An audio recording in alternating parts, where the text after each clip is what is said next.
Hello everybody and welcome to a Back to Basics tutorial. In this video we're going to be going over the process for installing the Windows Subsystem for Linux on Windows 10.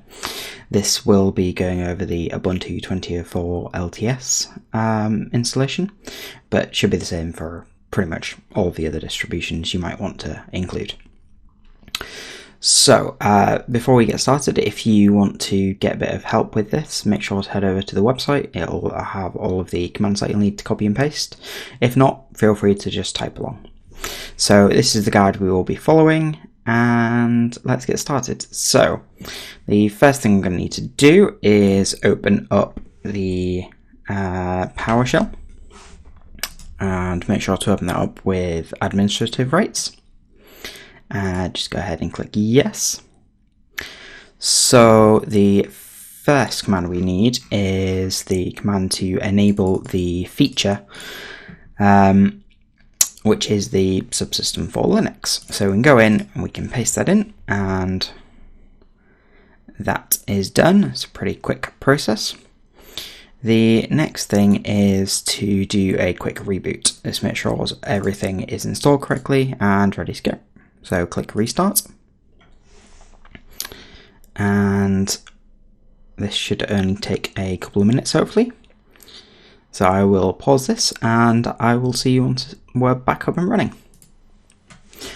Okay, so we are back. So the next thing we need to do is head over to the Microsoft Store and download the Ubuntu 20.04. So if you head over to the website again, make sure you've got that open. There's a list of a few different distributions you might want to use. As I said, we're going to be using the Ubuntu 20.04, but feel free to click any of these. Or if your distro isn't mentioned, have a search around the Microsoft Store. You may well get lucky and it may be included. So once you've clicked that, you will first head over to the Microsoft.com website, and then if you click Get, it will ask you if you want to open up the Microsoft Store. The answer is yes. And once this pops up, we can just go ahead and click Install.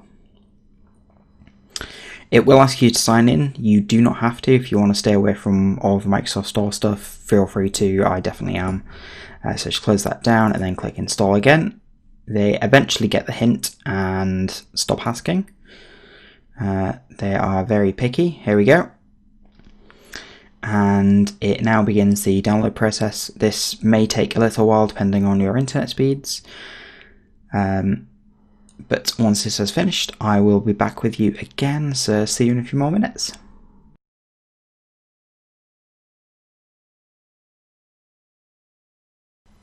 Okay, great. So once that has finished, go ahead and click the launch button. So bring up a little terminal prompt. It says it's installing, will take a few more minutes. It usually doesn't take that long. Sorry I can't make this any bigger, but there isn't anything really that interesting to see here. So I will go ahead and speed this up for you. Oh, I didn't need to. There we go. So you're going to want to enter the username that you want to use. I'm just going to be typing in user because, you know, nice and simple. And then you can type in a password.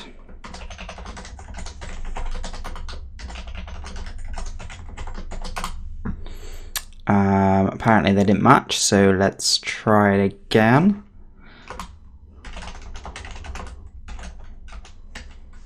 If I can type, that is. There we go. And that's great. So we can now do all of the Linuxy things, so who am I, etc. I won't bore you with any more Linux commands. If you want to learn any more about Linux, for example, head over to the website.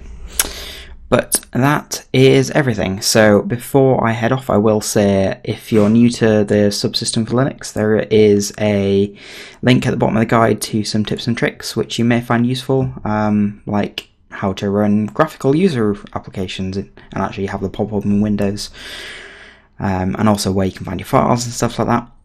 But I won't bore you anymore. That is everything from me so far today. So if you like this video, please do hit that thumbs up. If you disliked it, hit the thumbs down and let me know what you thought in the comments below. I will see you in the next one. Peace. Bye guys.